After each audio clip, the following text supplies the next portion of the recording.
Bueno, buenas tardes a todos, bienvenidos de nuevo. Toca ahora el turno a es la cuarta mesa ya, es la mesa que aborda el tema del nacionalismo. Como mencionaba en la mañana, una de las grandes incógnitas que rondean en el aire en estos tiempos es ¿dónde quedó el nacionalismo mexicano? Y yo estoy segura que mis colegas Francisco Gil Villegas y Bernardo Mavire nos ofrecerán algunas pistas al respecto. Pero no quisiera detenerme más ni robarme más minutos, sino dar la palabra a mis colegas y pasar el micrófono entonces a Francisco Gil Villegas, quien nos hablará sobre Lorenzo Meyer y la enseñanza de la ciencia política en México. Muchas gracias. Bueno, muy buenas tardes. En realidad, pues este es un seminario que se intitula En torno a la obra de Lorenzo Meyer. Y yo voy a hablar de algo que no es propiamente su obra escrita, sino que es su obra docente y la importancia que tiene como maestro en el Colegio de México, así como la importancia que tuvo para la institucionalización de la ciencia política. El título completo de lo que preparé se llama Lorenzo Meyer, la ciencia política y el estudio del nacionalismo. Indudablemente que uno de los profesores más distinguidos en toda la historia docente del Centro de Estudios Internacionales ha sido Lorenzo Meyer, egresado de la primera promoción de la licenciatura en Relaciones Internacionales del Colegio de México y el único profesor del Centro de Estudios Internacionales en la década de los años 70 que contaba en nuestro centro con un doctorado, en específico del Colegio de México, por su tesis sobre el conflicto petrolero entre México y Estados Unidos durante el periodo que va de 1917 a 1942. Tesis dirigida y monitoreada a control remoto desde México hasta los Archivos Nacionales de Washington por Daniel Cosío Villegas. Cuando Lorenzo Meyer ingresó ya como profesor investigador en el CI en 1969, regresaba de haber realizado sus estudios de doctorado en ciencia política en la Universidad de Chicago e impartió algunas clases tanto a los estudiantes de la tercera como de la cuarta promoción de la licenciatura del CI sobre temas relativos a la política exterior de México. No obstante, su primer curso como profesor titular en el área de ciencia política, donde transmitió todo el rico bagaje teórico y formativo adquirido en Chicago, fue el que impartió a la quinta promoción de la licenciatura en el semestre de marzo a julio de 1972. El rigor teórico y la amplitud informativa del curso de Introducción a la Ciencia Política, que impartía Lorenzo Meyer, no era lo único que aportaba, sino que también era uno de los más formativos en toda la licenciatura, pues ahí se sentaron las bases para la vocación politológica de muchos de nosotros, o por lo menos de Sergio Aguayo, Isabel Turrent, Santiago Quintana y yo, así como posteriormente en la sexta promoción de 74 a 78 de José Antonio Crespo, Guadalupe González, Fernando Salmerón, Tomás Calvillo, Guillermo Salas, Ricardo Macuset y probablemente Jorge Chabat, aunque ahí ya no estoy seguro. Con ese grupo también llevó el curso de Lorenzo Meyer, el que iba a ser el futuro presidente consejero del IFE, Leonardo Valdés. Las exposiciones de Lorenzo Meyer sobre lo que es ciencia y cuál es el paradigma dominante del positivismo lógico que le dio fundamento al desarrollo de una rama muy importante de la ciencia política en Estados Unidos, así como cómo se articulan empíricamente las hipótesis verificables con las leyes de la explicación nomológica deductiva, o cuáles son los diferentes significados del término teoría, o en qué consiste el falsacionismo del racionalismo crítico de Popper como criterio de demarcación del conocimiento científico frente a la verificación del modelo piramidal cerrado, inductivo y deductivo del positivismo, para después pasar al modelo del suicidio de Émile Durkheim como ejemplo de rigurosa explicación en el ámbito de las ciencias sociales de carácter prácticamente modélico, representaban las bases para concebir, en términos prácticamente típico-ideales, lo que era ciencia y qué tan factible y operacionalizable podía resultar esa noción de ciencia para el estudio de la política. Pero por supuesto que Lorenzo Meyer no se quedaba ahí, Venían después las exposiciones sobre Karl Marx y Max Weber, sobre el behaviorismo y el estructural funcionalismo, sobre Parsons, Easton, Carl Deutsch, Apter, Barrington Moore y Huntington, sobre los partidos políticos en Duverger, Michels y La Palombara, así como de la élite de poder de C. Wright Mills y la fructífera tesis de Ralph Dahrendorf sobre las clases sociales y su conflicto en la sociedad industrial.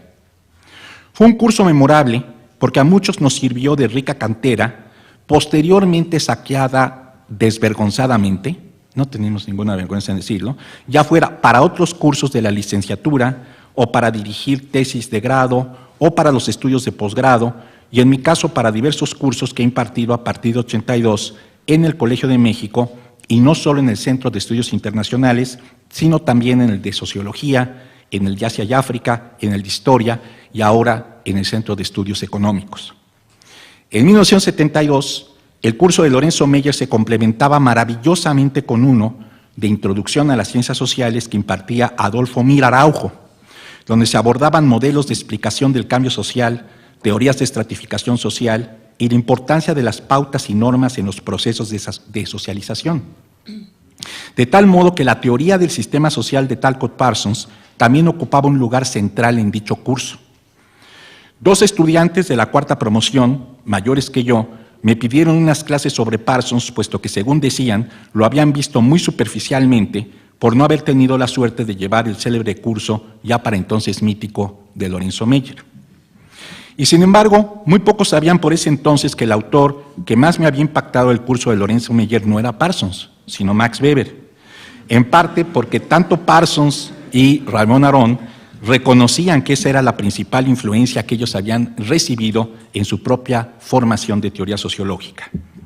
De cualquier modo, en el curso de Lorenzo Meyer leí por primera vez las partes medulares de Economía y Sociedad y de la Ética Protestante y el Espíritu del Capitalismo, sin imaginar que años después yo sería el editor de las nuevas ediciones de esas obras para el Fondo de Cultura Económica.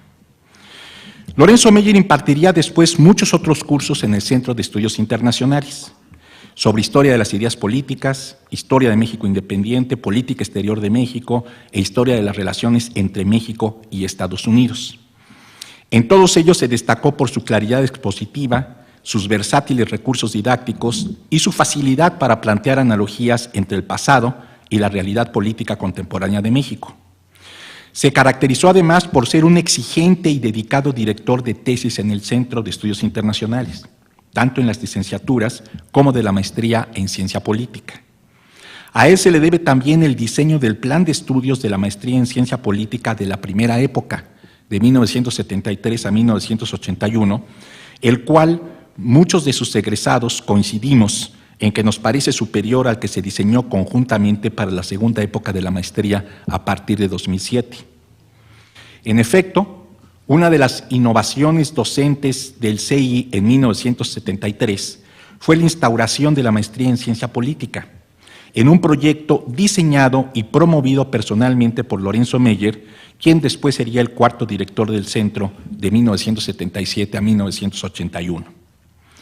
A pesar de todas las críticas, resistencias, sabotaje y oposición que recibió ese programa durante sus 4 primeras promociones de 73 a 81, lo cierto es que por ahí pasaron destacados académicos y también importantes funcionarios públicos. Romana Falcón, Antonio Barambila, Pastora Rodríguez, Francisco Holguín, Ilan Bisberg, Gustavo Vega, Isabel Turrent, Marco Bernal, Salvador Miquel, Fernando Silva Nieto, Alberto Arnaut, Otto Granados y Federico Salas, entre muchos otros. El plan de estudios lo diseñó Lorenzo Meyer, su primer coordinador, y se basaba en su rica experiencia en la Universidad de Chicago. Para mí, en lo personal, representó una inmejorable preparación para seguir mis estudios de posgrado en teoría política en Oxford. Y en ese sentido jamás podré quejarme de la formación teórica que adquirí en el programa de maestría de Ciencia Política del Colegio de México. Pero en su primer curso de Introducción a la Ciencia Política, Lorenzo Meyer también nos hizo sufrir con la lectura de muy difíciles textos que después no nos sirvieron para nada, ¿no? En parte porque simplemente no tenían posibilidades de explicar absolutamente nada, ya sea del peculiar funcionamiento del sistema político mexicano o para el caso de ningún otro sistema político del planeta.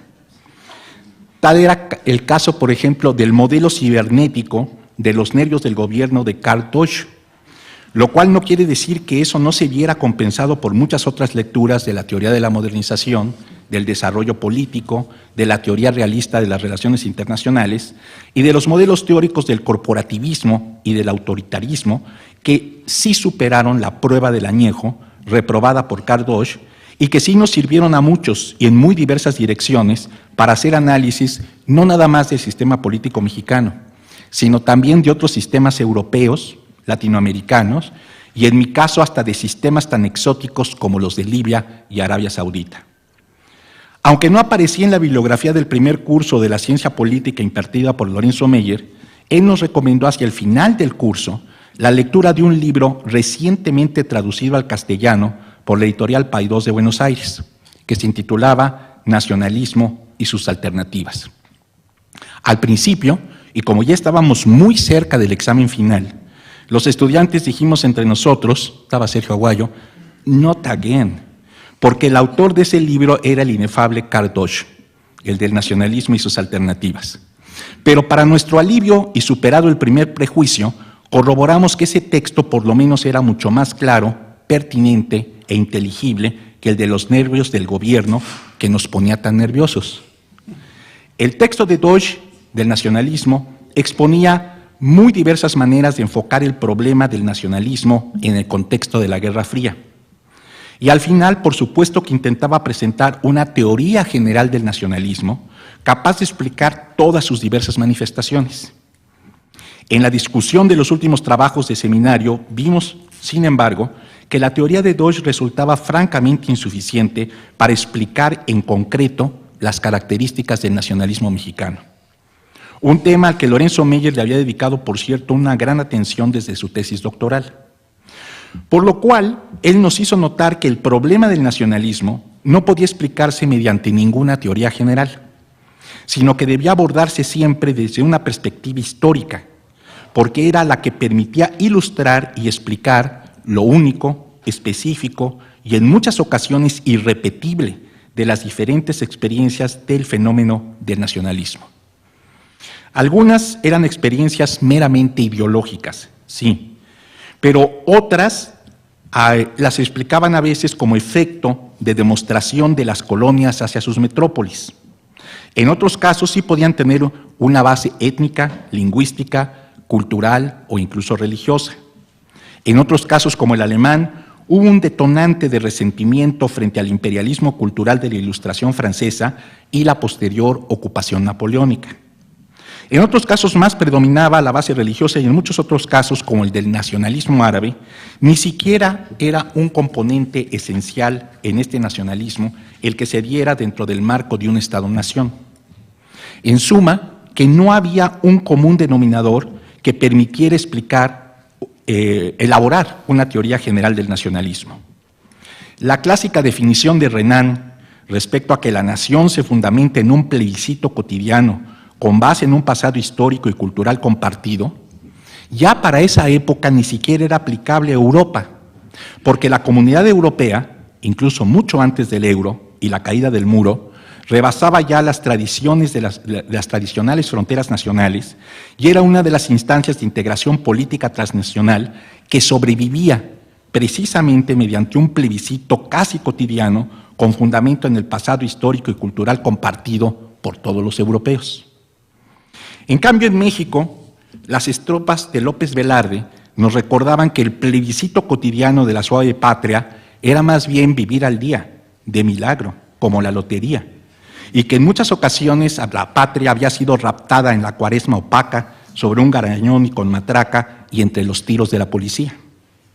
Desde esta perspectiva, una aportación original de un compañero norteño en esos primeros seminarios que llevamos en el Colegio de México fue intentar demostrar mediante una monografía histórica que la auténtica conciencia nacional mexicana no surgió en 1821, cuando se consumó la independencia frente a España, puesto que en amplios sectores de la población una auténtica y fuerte conciencia nacional no estaba aún arraigada o difundida desde el momento en que la bandera trigarante, por medio del color rojo, simbolizaba todavía la garantía de la unión con los españoles. Para este compañero, repito y subrayo, norteño, y con toda seguridad profundamente impresionado por las investigaciones de esa época de Gastón García Cantú sobre la historia de las invasiones de Estados Unidos a México, él consideraba que en México no apareció una auténtica conciencia nacional en los primeros lustros de su vida independiente, sino que los orígenes de esa conciencia y del nacionalismo moderno mexicano se encuentran más bien a partir de los resultados de la guerra de 1847 contra el poderoso vecino del norte. Tesis interesante, pero no por ello menos polémica. De cualquier modo, y después de una encendida discusión donde recuerdo que los compañeros capitalinos, ahí está Sergio Aguayo, se debe de acordar, no porque él era capitalino, yo venía de Veracruz, él venía de Guadalajara, pero los compañeros capitalinos acusaron a nuestro compañero de miope provinciano, ¿no?, a este norteño, y la conclusión del profesor Meyer cerró del mejor modo la polémica, pues marcó el mejor camino posible para las futuras investigaciones de sus alumnos. Habrá que profundizar más la investigación, nos dijo, pero lo importante es que el camino correcto, o más precisamente en griego, el método, está ya bien trazado, pues el fenómeno del nacionalismo no puede explicarse del todo bien mediante una teoría sociológica general, sino que es necesario abordar cada caso individual en su irrepetible circunstancialidad histórica. Años después descubrí que el principio fundacional del historicismo moderno, tal y como lo expone Friedrich Meinecke en su libro del historicismo y su génesis, es precisamente el que le indicaba Goethe a Lavater en 1780. Individuum es inefable, ¿no?, en el sentido de que es por un lado irreductible y por otro lado que no se puede equivocar. Y que las grandes aportaciones de la conciencia historicista son, por un lado, el individuo irreductible y, por otro lado, el proceso del desarrollo evolutivo, las cuales no pueden abordarse a plenitud más que mediante la práctica de lo que primero Marc Bloch y después Luis González llamaron el oficio de historiar. En suma, con Lorenzo Meyer aprendimos que hay muchos fenómenos y aspectos de la vida política que sí pueden y deben ser explicados a partir de una teoría general, incluso de una teoría sistémica o estructural, y que en principio sí es posible avanzar en la investigación de una ciencia política hasta de corte positivista, como la que él había aprendido y asimilado de sus maestros en la Universidad de Chicago. Pero que también hay otro tipo de problemas, cuestiones y fenómenos políticos que no son susceptibles de explicación, más que mediante una investigación histórica, concreta, de trabajo, que ponga mayor atención a la individualidad irreductible y desarrollo evolutivo de esos fenómenos. Uno de estos fenómenos es precisamente el nacionalismo, y de manera todavía más específica y concreta, el llamado nacionalismo revolucionario en México. Y con eso, pues le dejo a quien va a continuar en esta mesa que discuta ya qué es eso, porque se tiene que hacer una investigación histórica muy específica. Muchas gracias.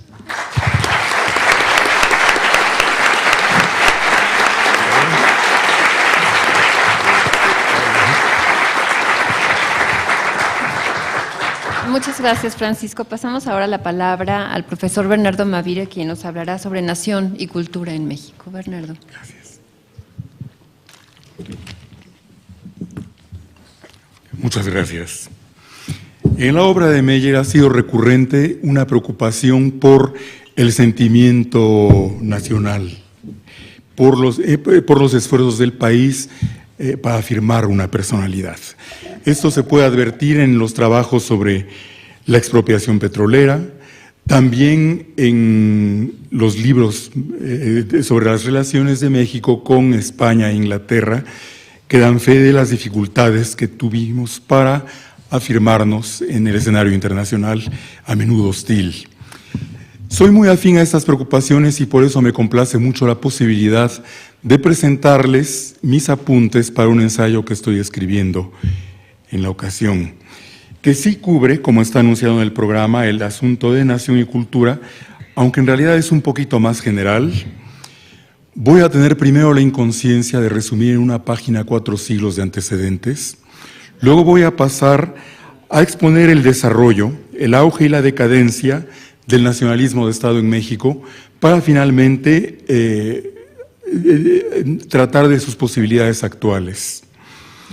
Me va a llevar unos 25 minutos, espero no arrullar al público en esta hora de digestión. Creo que sobra la observación de que los patrimonios prehispánicos de México le brindan su carácter distintivo y garantizan que nadie confunda a un mexicano con un español o un argentino. No es menos cierto que la conquista española fundó al país. Las raíces de una conciencia nacional probablemente se remonten al siglo XVII, cuando la élite criolla empezó a sentirse distinta de la peninsular. Pero jurídicamente no tuvimos la oportunidad de existir como Estado, sino después de una guerra de independencia, algo fallida, porque la llevó a su término la clase dominante local, ansiosa de desvincularse de la España donde avanzaban, por breve lapso, las ideas de la Ilustración. A duras penas se consolidó un sentido de nacionalidad en México durante el siglo XIX, porque en el vacío de poder sobrevino la lucha entre liberales y conservadores, es decir, entre dos proyectos de nación. Esto debilitó al país y propició las concebidas agresiones externas. Si la reforma juarista sentó las bases de un orden republicano, irónicamente la culminación de esa victoria liberal fue la dictadura de Díaz. La estabilidad de ese periodo permitió ensayos de desarrollo económico, pero en condiciones de desigualdad y represión. La revolución a principios del siglo XX encerraba una promesa de refundación nacional que tardó en verificarse, pues el periodo de luchas armadas fue adverso a todo afán creativo. Otra vez el cambio resultó menor al previsto, porque la eliminación de los líderes radicales abrió paso a moderados que redactaron la Constitución. Solo a partir de la institucionalización del nuevo sistema político, sobre todo con el establecimiento del partido oficial que ideó Calles, hubo bases para que el Estado se consolidara y pudiera dedicarse a la construcción nacional. Esa labor apuntalaría la creencia de que en nuestro territorio el Estado precedió a la nación y adoptó la responsabilidad de darle forma, amparado en el argumento de que la sociedad, víctima de tiranías, había perdido las capacidades de libre movilización e iniciativa. La oferta encaró desde sus inicios el rechazo de segmentos sociales antiestatistas que podemos clasificar en dos tipos. El primero es el de los liberales a ultranza, cuyo modelo es Estados Unidos, donde predomina la ética protestante de responsabilidad personal y de desconfianza frente al poder público. Forman el segundo grupo los católicos militantes que repudian la aspiración del Estado a dar forma al país, porque según ellos el espíritu mexicano existe de suyo, es inmune a esfuerzos gubernamentales por modificarlo y debe muchos de sus rasgos a la religión católica. No en balde la Iglesia tuvo el conflicto armado más violento con los gobernantes revolucionarios, es decir, la Guerra Cristera. Tampoco es casualidad que las mayores tensiones entre el Estado y el clero se manifestaran en el terreno educativo. La oferta de educación socialista en las escuelas públicas, en la que nadie creyó realmente, fue sin embargo uno de los detonadores del desafío cristero. Poco tiempo después, negociada ya la paz con los rebeldes religiosos, el gobierno se permitió anunciar, de modo fantasioso, la educación sexual en las escuelas públicas, que a mediados de los años 30 tampoco era creíble.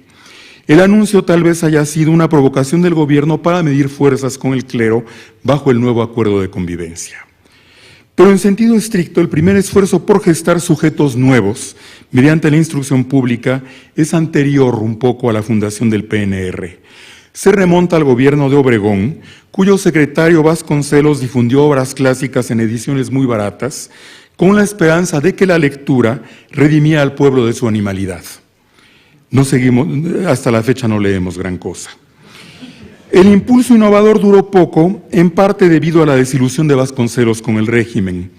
Esto abonaría la creencia de que en el México postrevolucionario los proyectos oficiales para modificar la mentalidad y la conducta de la población inician con bríos, decaen pronto y se abandonan, como si triunfara la resignación a no lograr cambios, y la élite gobernante preferiría acomodarse a comportamientos arraigados de la sociedad, por viciados que estén. Tampoco el empeño reformista en las escuelas tuvo la constancia de su ilusión y no cobró eficacia hasta el sexenio de López Mateos, quien lanzó los libros de texto gratuitos. Para redondear la labor educativa, el Estado construyó la ciudad universitaria en los años 50. El cuadro anterior se completa con políticas culturales un tanto erráticas, pero que sí dieron resultados, como el apoyo a la pintura muralista o a la incipiente industria cinematográfica. Estos esfuerzos de construcción nacional, que implícitamente pedían respaldo al Estado en nombre del patriotismo, tuvieron costos elevados. En el plano político, el hecho de que el Estado posrevolucionario se identificara con la nación comprometió el advenimiento de la democracia acorde con la ley. En parte porque el sistema político se justificó como heredero directo de la independencia y la reforma, y en parte porque su eficacia requería encuadrar a la población en un proyecto de Estado, no sin difusos paralelismos con lo que buscaban el socialismo soviético y los fascismos europeos del mismo periodo en que apareció el PNR. Vimos consolidarse en México un sistema no democrático, aunque tampoco dictatorial, sino autoritario. Su baluarte fue un nacionalismo laico, capaz de incorporar al grueso de la población porque afirmaba su primacía sobre izquierda y derecha. Se consolidó así una maquinaria política donde era muy llamativo el partido de Estado, que como tal no competía por el poder en remedios de elecciones nada creíbles, sino que, al asegurar un enlace entre la sociedad y el aparato gubernamental, facilitaba a la élite aferrada al mando el ejercicio de potestades. Dicho de otra manera, el PNR, después PRM, luego PRI, desempeñaría hasta finales del siglo XX un papel instrumental, siempre supeditado a la otra pieza mayor del sistema, que era la presidencia de la República. En este esquema, el poder legislativo servía apenas para consolidar una ficción democrática y estaban muy limitados los medios de comunicación. Los nexos del sistema con todo grupo social susceptible de coopción, que lo eran todos, salvo los extremistas, se basaron en un corporativismo que a la larga iba a resultar difícil de manejar, un obstáculo para la democracia. A la par de campesinos y obreros, gremios completos, empezando por las burocracias públicas, quedaron vinculados con ese aparato político que justificó los controles sobre ellos en nombre de la protección que les ofrecía.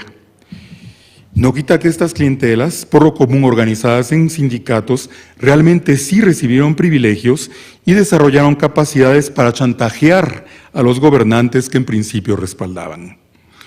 Fueron quizá las clases medias menos identificadas con el Estado las que a mediados del decenio de 60 cultivaron el descontento, por motivos políticos más que económicos, que desembocó en la matanza de Tlatelolco, una de cuyas secuelas a la larga sería el miedo de los gobiernos a reprimir incluso las protestas más abusivas, aunque en lo inmediato sí hubo represión contra brotes guerrilleros, matizada, eso sí, por las primeras reformas electorales en los años 70. A veces contrapuesta a los rasgos menos apetecibles del régimen nacionalista, su política exterior quiso presentar una buena imagen al tiempo que cultivó, aunque fuese una ilusión de autonomía. Esa política comenzó por buscar la inclusión del país en la Sociedad de Naciones, antecesora de la ONU. Desde sus albores reveló gusto por causas perdidas, como la defensa de Etiopía contra la Italia fascista y la condena del Anschluss, que fue quizá nuestro mayor ridículo internacional. Mucho más rescatable resultó el otorgamiento de asilo a los españoles republicanos. Conseguir que los estadounidenses aceptaran la nacionalización de la industria petrolera podría verse como un primer logro diplomático, si bien lo facilitaron las condiciones excepcionales asociadas con la Segunda Guerra. Más adelante tuvo alguna trascendencia simbólica la política respecto a la Cuba de Castro, que permitió al Estado mexicano reafirmar cierta independencia frente al vecino del norte.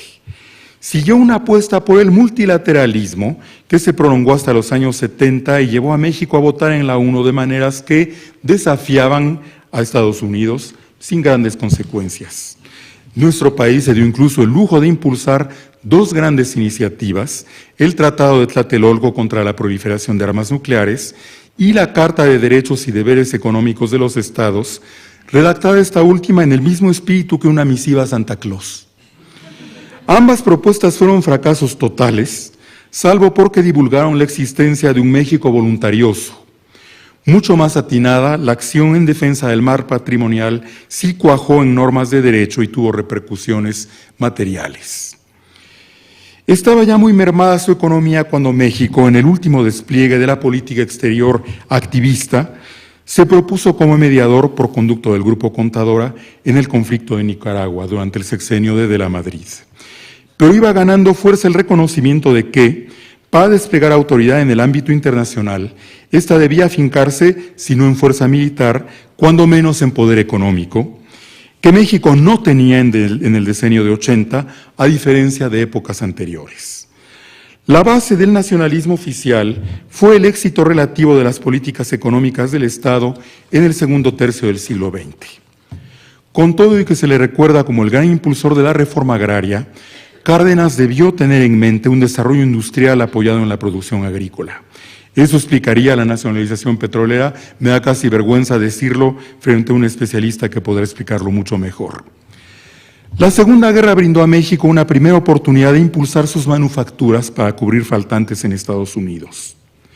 Al término del conflicto, la industria mexicana tuvo su primer florecimiento, en rigor el único, del siglo XX, con base en un modelo de sustitución de importaciones. Prácticamente sinónimo de nacionalismo, el proteccionismo es también universal, pero su utilidad tiene límites. Auspició en México un crecimiento notable, primero con inflación en los años 50 y bajo la modalidad del desarrollo estabilizador en el decenio siguiente. La fórmula dio pie al auge de la clase media, aunque fortaleció sobre todo a un empresariado que desde el sexenio de López Mateos se sintió bastante poderoso para desafiar esporádicamente al Estado que lo protegía. Pero el modelo de sustitución de importaciones se agotó sin que las industrias protegidas se consolidaran, en parte porque el aparato productivo nunca dejó de depender del exterior para el abastecimiento de equipo. No se vio en nuestro medio la génesis de una verdadera casta de industriales. Consciente de que se agotaba la estrategia nacionalista, Echeverría no supo qué hacer y entró en conflicto con algunos empresarios poderosos, quienes en represalia empezaron a sacar sus capitales del país, lo que precipitó la devaluación de 76. Esta fue la primera de una serie de crisis financieras de las que México no habría salido sin el respaldo de Estados Unidos. Se instauró así una pauta que confirmaba nuestra dependencia. Tampoco López Portillo tuvo idea de cómo reiniciar el desarrollo, pero el aumento inusitado en el precio del petróleo le dio recursos para disimular la crisis. Una vez que cayó el valor del energético, el sucesor de la Madrid tuvo que encarar los problemas pendientes sin disponer de los ingresos petroleros. Con él llegó al gobierno, amparado en el pretexto de su presunta competencia para reanudar el crecimiento, el equipo de economistas egresados de escuelas privadas que fue desplazando al de abogados por la UNAM. Esta modificación, con todo y que no erradicó a los políticos de viejo cuño, ni su estilo de mando, tal vez haya sido más profunda por sus implicaciones que la posterior alternancia de partidos en la presidencia. Correspondió a los nuevos tecnócratas desmantelar el proteccionismo. La eliminación de aranceles y permisos aceleró la quiebra de empresas. Algunos dueños se transformaron de industriales en comerciantes. La fe en el libre comercio culminó en las negociaciones, a petición de Salinas, del TLC con Estados Unidos y Canadá, que en sus primeros años dio a la economía mexicana un impulso notable, después menguante. El derrumbe del muro de Berlín culminó en el de la URSS, que dejó huérfana a la izquierda del mundo y dio pretexto al llamado neoliberalismo para anunciar su triunfo. En México, la ideología del mercado condujo a una retracción del Estado, impuesta en parte por el exterior, pero más aún por sus propios dirigentes.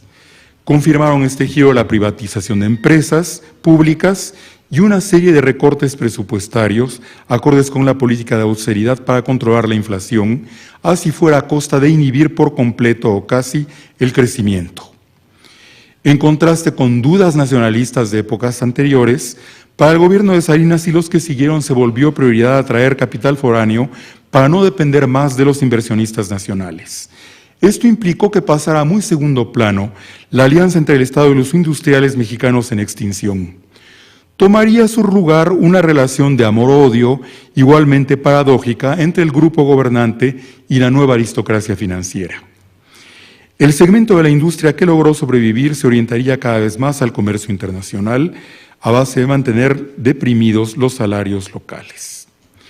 En resumen, la nueva estrategia para el desarrollo significó asumir la supeditación de nuestra economía a la de Estados Unidos.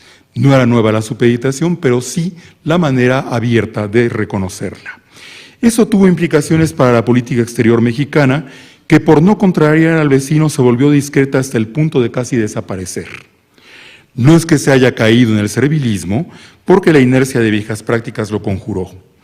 Pero ni el acatamiento estricto de la ortodoxia económica, ni la asociación comercial con Estados Unidos nos han valido prioridad en su agenda diplomática, como lo prueba, por ejemplo, el fracaso de Fox en conseguir una reforma migratoria.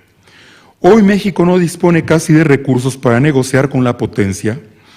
El único que podría quedarle, como un tesoro heredado de la abuela, es la cooperación militar que sigue escatimando, con la salvedad de concesiones inherentes a la guerra contra el narcotráfico de Calderón. Frente al resto del mundo, nuestro país no cuenta con proyectos ni buena fama. Perdió la oportunidad histórica que habría tenido de practicar quizá un pequeño imperialismo en Centroamérica. Otras consecuencias políticas del neoliberalismo se han registrado dentro de México, toda vez que a los cambios en la economía siguieron otros de tipo electoral. En rigor, la posibilidad de implantar en el país las reformas económicas dependía de mantener los controles del autoritarismo. Terminó, sin embargo, por avanzar una reforma política porque la clase gobernante requería nuevas justificaciones. Si los primeros presidentes del México postrevolucionario llegaron al poder prácticamente por las armas, luego el sistema político institucionalizado se inclinó sobre todo por una legitimidad presuntamente fincada en la historia que fue desgastándose. Una tercera fuente de prestigio, el crecimiento económico mientras duró. Pero no quedó luego más remedio que legitimarse mediante elecciones. Como preámbulo a ese cambio, el Ejecutivo atentó contra varios fundamentos del viejo orden político en el que no dejaba de apoyarse. Por ejemplo, mandó a la cárcel al líder de los petroleros y reanudó vínculos diplomáticos con el Vaticano. Siguió a esto el reconocimiento de triunfos de la oposición en elecciones para las gubernaturas, que otorgó Salinas como obsequio personal exclusivamente a los panistas durante una primera etapa. En el sexenio siguiente el PRI perdió la mayoría legislativa y en los primeros comicios para jefe de gobierno del DF ganó el PRD por las muy peculiares características demográficas de la Ciudad de México, pienso yo. A manera de cerrar su gobierno con un peculiar broche de oro, Zedillo desmovilizó al PRI con tal de conseguir que perdiera frente al PAN en las elecciones presidenciales de 2000 y él pasará a la historia como el líder que llevó a buen término la transición democrática. Más apto para desempeñarse como opositor que para gobernar, el PAN tuvo dos presidencias tan deslucidas que el electorado lo quitó del mando supremo para devolvérselo al PRI el año pasado. Al cabo de más de 10 años de alternancia, buena parte de la opinión pública mantiene fe por principio en el sistema democrático, pero duda de sus resultados en México. Esto no es de sorprender porque la posibilidad de votar en elecciones un poquito más creíbles que las de antes no fue la conquista de una sociedad politizada y activa, sino otro regalo de la élite instalada en el poder que deseaba conservarlo. Por eso la transición democrática mexicana mostró el signo de la continuidad, clave para entender la similitud entre los altos funcionarios, sea cual sea su partido, y la persistencia de la corrupción. Hace algunos años, Mario Vargas Llosa no se escandalizó al declarar que México había desarrollado la dictadura perfecta. Con el respeto que se debe a un escritor tan notable, pienso que se equivocó. Dictadura perfecta es la de hoy, porque se ha dotado de legitimidad electoral mediante un acto apoteósico de gatopardismo. Si uno observa el gabinete del presidente actual, descubrirá en él una síntesis de la historia política mexicana a lo largo de 80 años. Figuran ahí, codo a codo, políticos a la antigua y jóvenes tecnócratas, almas piadosas y voceros del jacobinismo, apellidos de rancio abolengo dinosaurico y nombres humildes asociados con remanentes del populismo oficial, embajadores de todos los partidos políticos, pero también especialistas de brincar de uno a otro hasta volver imperceptibles las diferencias de matiz ideológico entre ellos. Esa diversidad, a primera vista defendible en nombre del pluralismo democrático, exhibe la aptitud de la clase política para incorporar a sus detractores. Pero también la corrupción tiene costos desmesurados. El primero es que todo nexo clientelar eleva el gasto público. El segundo, que a fuerza de incorporar elementos demasiado heterogéneos, el aparato político se transforma en un Frankenstein incapaz de coherencia. En todo país civilizado, a los integrantes del gabinete que cité se les formaría en fila para hacerlos pasar a la guillotina, en tanto que herederos espirituales e incluso biológicos de una clase a la que habría que castigar porque en 8 decenios no supo resolver los problemas nacionales. En cambio, aquí premiamos a esa clase que, por extenderse, ha permanecido en testimonio de inmensas dificultades para transformarnos. Ironía cruel en un país donde las grandes avenidas de la capital se llaman Insurgentes, Reforma, Revolución. La verdad es que no nos hemos dado el lujo de una sola ruptura respetable en toda nuestra historia, por lo cual seguimos arrastrando el legado agobiante de siglos. Esa incapacidad de cambio, aunada a la sensación de haber perdido el rumbo, despierta curiosidad por las posibilidades todavía mal explotadas del nacionalismo. Mi impresión de que sí existen parecerá hoy anacrónica, pero el remedio para problemas internos rara vez llega del exterior. La casi absoluta dependencia del México actual respecto a su vecino podría criticarse por 2 razones. La primera es que se formalizó cuando el poderío económico de Estados Unidos iba ya en declive. La segunda se relaciona con el peligro inherente a los lazos entre 2 socios tan desiguales, verificable cada vez que la potencia sufre un catarrito a la Carstens y México desarrolla una pulmonía en consecuencia.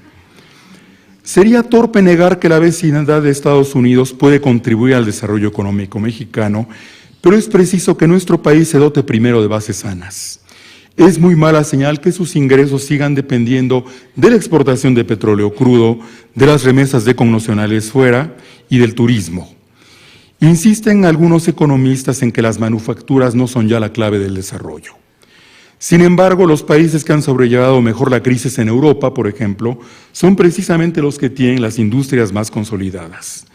Por eso creo que fue un gravísimo error en el gobierno de Salinas abjurar de un proyecto industrializador para convertir a México en centro de especulación financiera. Hoy dependemos de flujos de capitales foráneos que mantienen el nivel de vida de una minoría, pero no arraigan en el país, de modo que no financian actividades productivas, y el Estado no se atreve siquiera a gravarlos. Al mismo tiempo, México se ha desindustrializado con la merma inevitable en su capacidad para crear empleos. Han aumentado solo los del sector informal, que por definición está al margen de la ley y se está vinculando cada vez más con actividades delictivas más violentas.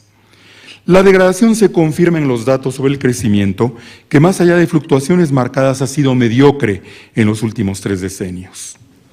Tal vez por congruencia ideológica, Salinas entregó a Elbester Gordillo la educación pública, como para decretarla inútil en un país que estaba renunciando a ser productivo.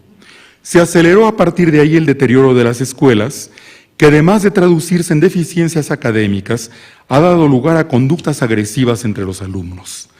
Perdimos ya una generación de mexicanos que están maleducados en el doble sentido de ignorancia e incivilidad.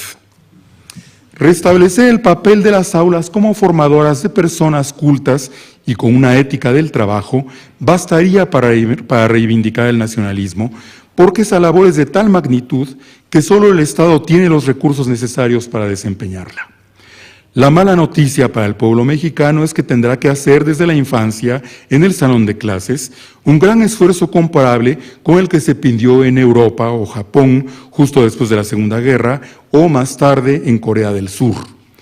Ya que la oferta previsible es de sudor y lágrimas, no quedará más remedio que envolverla en el manto de una causa superior como la grandeza nacional.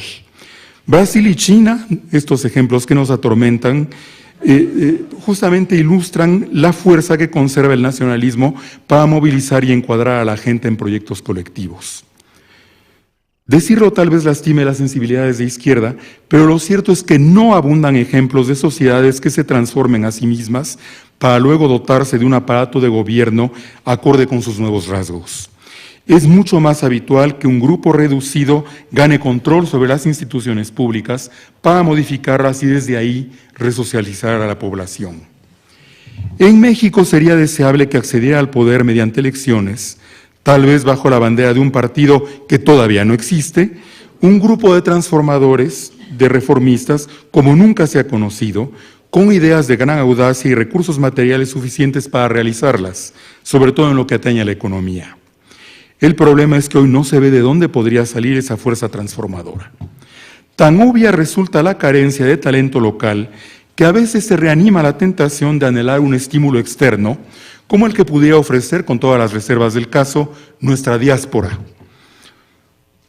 Independientemente de que evolucione la clase política o incluso se renueve, si el Estado llegara a retomar un papel dinámico para estimular directamente la producción, posibilidad que no debe descartarse porque encierra la promesa de superar la falta de iniciativa de los grupos sociales con recursos, eso tendría que hacerse desde luego bajo reglas muy distintas de las del siglo XX para evitar más gigantismo burocrático.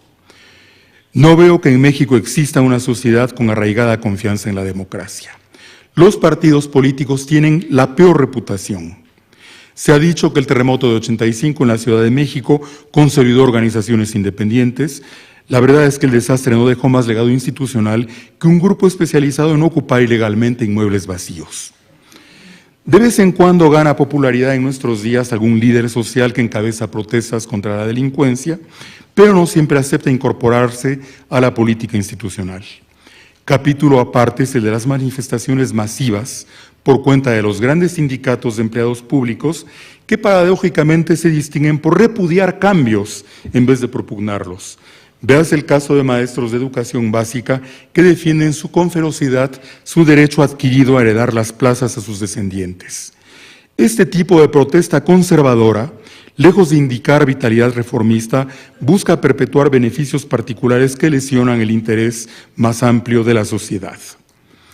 Bajo condiciones tan adversas, resulta pertinente evocar el nacionalismo cuando en el país la prioridad es una recomposición del poder estatal para que pueda proteger a los ciudadanos según la ley. La regeneración supone que el Estado predomine sobre el narcotráfico, que usurpa ya funciones de autoridad pública, con el agravante de que la población en ocasiones simpatiza con los delincuentes. Un estudio reciente reveló que 13% de los alumnos de secundaria van a ser sicarios de grandes, porcentaje apenas superior por unas décimas al de que los que esperan estudiar para volverse maestros. En segundo término, la preeminencia del Estado deberá afirmarse sobre su propia burocracia y también sobre élites económicas con influencia desmedida. No es que el nacionalismo se perfile como panacea política. Entre sus muchos riesgos figura el de que pudiese cobijar el ascenso de algún mesías patriotero, quizá guadalupano, que establecía alianzas con los grupos más retardatarios del país e incluso con los que viven al margen de la ley. Frente a ese riesgo, no cabe esperar resistencia de una sociedad que exhibe su falta de cultura democrática. Tampoco existen salvaguardas en el Estado mismo, porque el poder legislativo no tiene prestigio y el judicial es famoso por su corrupción y su ineficiencia. Salvo excepciones honrosas, la prensa y los medios de comunicación no encabezan una defensa sistemática de las libertades. En cuanto a Estados Unidos, su compromiso formal con la democracia no lo ha llevado a respetar ese régimen en Latinoamérica, tal vez por su creencia de que la zona no ha madurado lo suficiente para adoptarlo. Me parece muy significativo que en los últimos años algunos funcionarios menores de la potencia hayan dejado entrever que ésta no descartaría intervenir en nuestro país si cayéramos en ingobernabilidad total. Para responder a esos peligros, la teoría política privilegia la idea de concentrar poder en una autoridad pública cuya primacía evite que los miembros de la comunidad se ataquen unos a otros. Esto está en la base de todas las teorías del contrato. En otras palabras, el Estado mexicano debe recuperar su monopolio sobre la violencia legítima.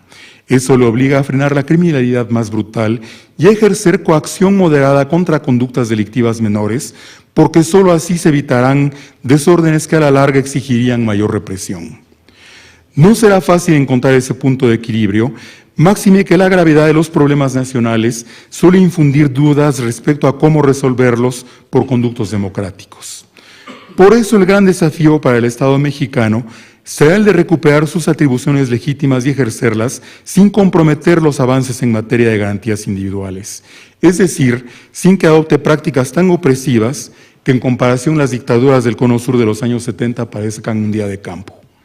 Gracias.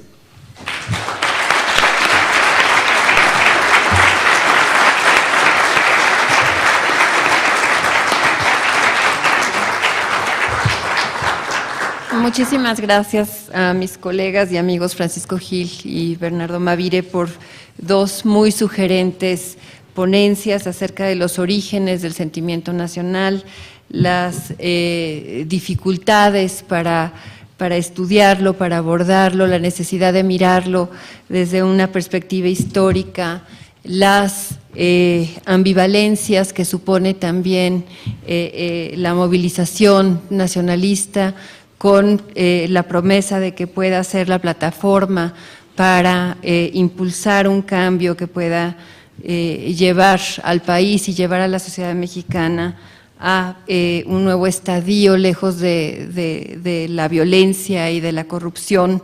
Me encantó la descripción de la administración actual que nos compartió Bernardo Mavire. Desafortunadamente no tenemos mucho tiempo, tenemos que pasar a la mesa siguiente, que es continuación de esta misma, y dependiendo de cómo vayamos en la siguiente mesa habrá la posibilidad de abrir una ronda de preguntas, lo hará en su momento el siguiente moderador, que será el profesor Ilan Bisberg.